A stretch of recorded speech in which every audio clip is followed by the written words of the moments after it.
بسم اللہ الرحمن الرحیم الحمد للہ رب العالمین وصلی اللہ علی محمد وآلہ الطاہرین۔ موضوع گفتگو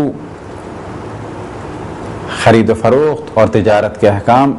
اور ہماری اس گفتگو کا عنوان ہے کہ اگر کسی کے پاس حرام کے ذریعے سے حاصل کیا ہوا مال ہو تو وہ اس مال کا کیا کرے۔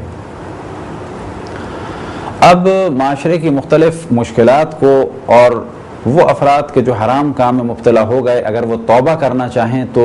کس طریقے سے ان کے پرابلم کو سولو کیا جا سکتا ہے۔ تو پہلے مرحلے میں یہ ذہن میں رکھیں کہ اب تک جو ہم نے گفتگو کی حرام کاموں کی اور حرام کاموں کے ذریعے سے حاصل کی ہوئی اجرت کی، یا حرام خرید و فروخت یا حرام ڈیلنگ کی گفتگو کی، تو جو اصل موضوع ہے وہ یہ کہ ان حرام کاموں کے ذریعے سے یا پیشوں کے ذریعے سے یا حرام معاملات کے ذریعے سے جو چیز ملے گی اس کا مالک نہیں بن سکتا یہ حرام کام کرنے والا۔ مثال کے طور پہ اگر کسی نے گانا گا کے پیسہ حاصل کیا تو جو پیسہ اس کے ہاتھ میں آیا ہے وہ اس کا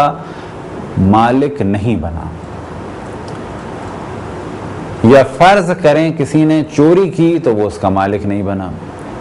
یا اگر غصبی مال کسی نے کسی کو بیچ دیا تو جو مال اس کے عوض آیا ہے وہ اس کا مالک نہیں بنا۔ تو جتنی بھی ہم نے حرام چیزیں بیان کی، حرام کام بیان کیے، تو پہلے تو اس جانب توجہ رہے کہ فقط یہی حرام کام نہیں ہے، ان کے علاوہ بھی اور حرام کام ہیں، کہ پہلے بھی ہم نے توجہ دلائی کہ مومنین کی ذمہ داری ہے کہ جو پیشہ وہ اختیار کر رہے ہیں اس کے بارے میں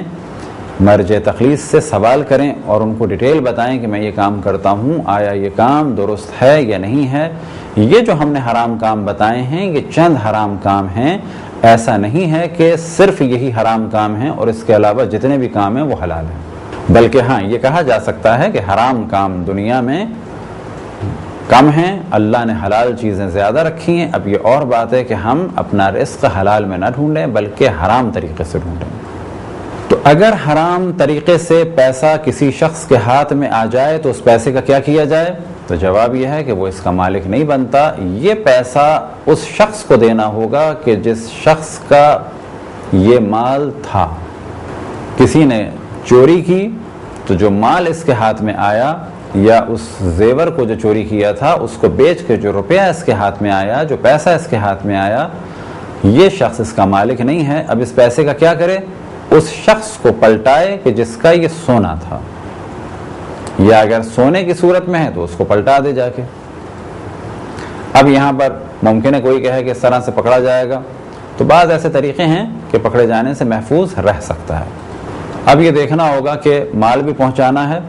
اور اپنی عزت اور آبرو کو بھی محفوظ رکھنا ہوگا تاکہ مال پہنچ جائے اور عزت و آبرو بھی محفوظ رہے، کیونکہ اسلام یہ پسند نہیں کرتا کہ اپنے آپ کو بدنام کیا جائے۔ فرض کریں کسی نے چوری کر لی تو اس پر یہ واجب نہیں ہے کہ اپنے آپ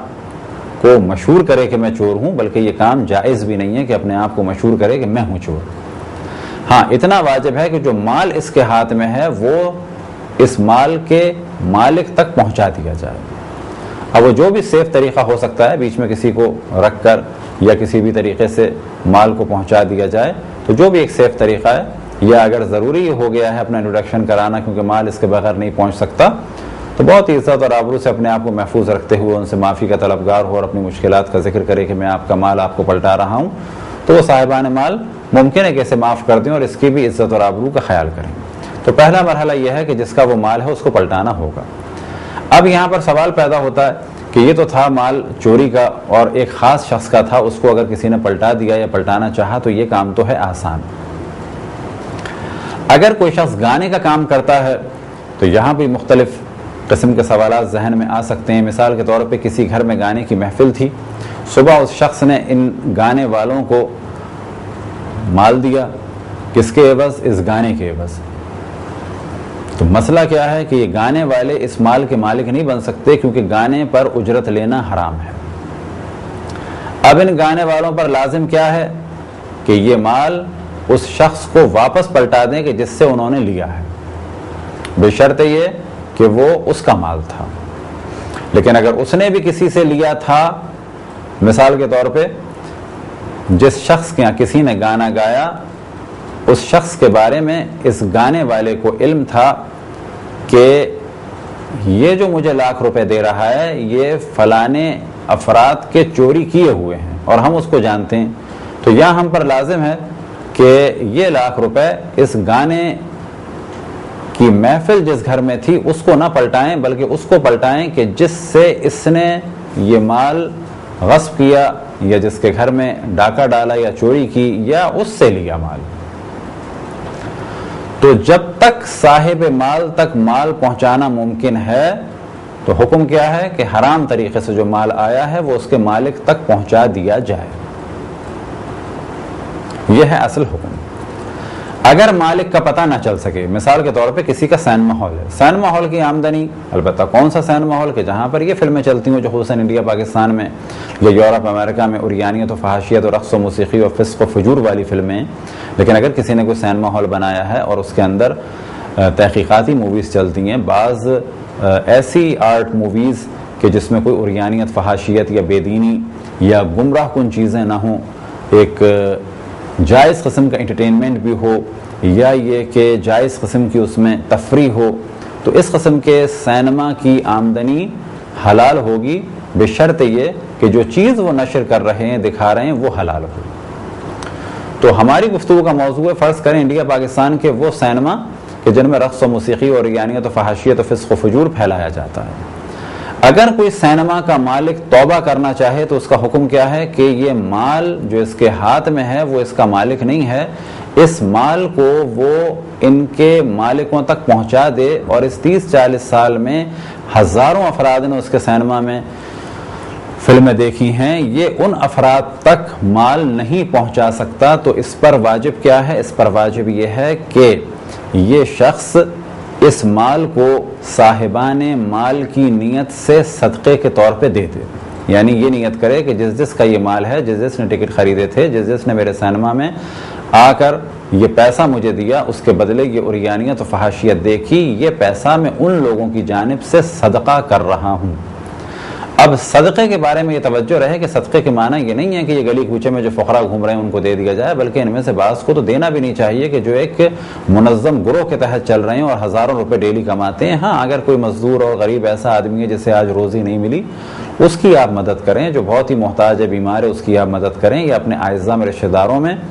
جو بھی ایسا شخص ہو جس کو صدقہ دیا جا سکتا ہے، تو اس قسم کا مال ان غریبوں کو بھی دے دیا جائے، چاہے وہ اپنے رشتہ دار ہی کیوں نہ ہوں، پڑوسی کیوں نہ ہوں، اگر وہ محتاج ہیں تو یہ مال صدقے کے طور پہ ان افراد کو دے دیا جائے۔ اسی طریقے سے یہ مال یتیم خانوں میں دیا جا سکتا ہے، غرض یہ کہ جہاں بھی صدقے کا مال لگ سکتا ہے تو وہاں یہ مال دیا جا سکتا ہے۔ اب ایک اہم مرحلہ یہ آتا ہے اور وہ یہ کہ اگر کوئی شخص توبہ کرنا چاہے تو کیا کرے۔ اب ہمارے یہاں تو بعض گانے والوں نے گانا ترک کیا لیکن اسی گانے کی آمدنی پہ بزنس کر لیا، تو اسلام میں اس کی اجازت نہیں، بلکہ جو مال رقص و موسیقی کے ذریعے سے حاصل ہوا ہے اس کا کیا کرنا ہوگا؟ صاحبان مال تک پہنچانا ہوگا، ورنہ اس مال کو کار خیر میں لگانا ہوگا صدقے کے عنوان سے، یعنی کسی کو بھی صدقے کی نیت سے دے دیں۔ اب فرض کریں گانے والے نے توبہ کر لی، یہ کیا کرے؟ اگر کسی گانے والے نے توبہ کر لی یا کسی حرام کام کرنے والے نے توبہ کر لی تو اس کی ایک راہ ہو سکتی ہے، وہ راہ یہ ہو سکتی ہے، اور البتہ وہ بھی جب مختصر سا پیسہ ہو، اور وہ طریقہ یہ ہو سکتا ہے کہ بعض وہ علماء اور مراجع عظام کے جن کے پاس صدقات کے پیسے ہیں جو حلال طریقے سے آئے، تو یہ کیا جا سکتا ہے کہ جو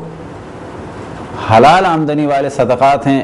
کیونکہ اب یہ توبہ کرنے کے بعد جب اس نے اپنا مال سارا کا سارا نکال دیا تو یہ بھی فقیر ہو گیا ایک طرح سے، تو اس کی گزر آمدنی کے لیے وہ حلال پیسہ اس کو دے دیں، اور جو حرام پیسہ اس کے ذریعے سے اس کے بدلے واپس ملے وہ خیرات میں اور صدقات میں لگا دیا جائے۔ ایک تو راہ یہ ہے۔ دوسری راہ یہ ہو سکتی ہے کہ فرض کریں کہ جن جن افراد کہ ہاں یہ حرام کام کیا ان کو جا کے اگر بتایا جائے، لیکن وہ بھی جب ہے کہ جب ان کو پہچانتا ہو تو ان کو جا کے بتایا جائے کہ میں اب تک گناہ میں تھا یہ آپ جانتے ہیں، اب میں اللہ سبحانہ و تعالیٰ کی جانب پلٹنا چاہتا ہوں، توبہ کرنا چاہتا ہوں، تو جو مال میرے پاس ہے آپ مجھے اجازت دے دیں کہ یہ مال آپ نے مجھے بخش دیا۔ فرض کریں کسی نے آج توبہ کی، 10 دن پہلے کسی کا گانا گایا تھا، اس نے 2 لاکھ روپے دیے تھے، اس شخص کے پاس جائے اور کہے کہ میں نے توبہ کر لی ہے، وہ جو 2 لاکھ روپے آپ نے مجھے گانے کے عوض دیے تھے، اب آپ نیت کر لیں کہ وہ آپ مجھے اپنے پاس سے تحفے کے طور پہ دے رہے ہیں، کیونکہ اب میں توبہ کر کے مسکین ہو چکا ہوں، فقیر ہو چکا ہوں، کیونکہ میرے پاس اب کچھ بھی مال نہیں ہے، کیونکہ اگر یہ سارا مال میں دے دوں کچھ نہیں ہے، تو سمجھیں یہ مال میں نے آپ کو واپس دے دیا، آپ مجھے ضرورت مند سمجھتے ہوئے یہ مال مجھے دوبارہ تحفے کے طور پہ دے دیں، تو اس صورت میں تو جائز طریقے سے اس کو یہ مال مل جائے گا۔ لیکن حقیقت یہ ہے کہ اگر کوئی اللہ سبحانہ و تعالیٰ کی جانب پلٹنا چاہے تو اس کو یہ مشکلات بھی اٹھانی ہوں گی، لیکن اللہ سبحانہ و تعالیٰ کا دروازہ کھلا ہوا ہے، ہر شخص کو اختیار ہے کہ وہ پلٹ کے آئے اللہ سبحانہ و تعالیٰ کی بارگاہ میں۔ اللہ تواب الرحیم ہے، غفور الرحیم ہے، بخشنے والا ہے، رحمت کے دروازے کھلے ہوئے ہیں، اور ہم میں سے ہر شخص کو چاہیے کہ گناہ گار کو امید دلائے کہ اللہ سبحانہ و تعالیٰ معاف کرنے والا ہے، غفور الرحیم ہے۔ خداوند تبارک و تعالیٰ سے دعا ہے کہ بحق محمد وآل محمد ہمارے گناہوں کو معاف فرمائے، امام کے ظہور میں تعجیل فرمائے، اور ہم سب کو ان کے اصحاب اور انصار میں شامل فرمائے۔ ربنا تقبل منا انک انت السمیع العلیم۔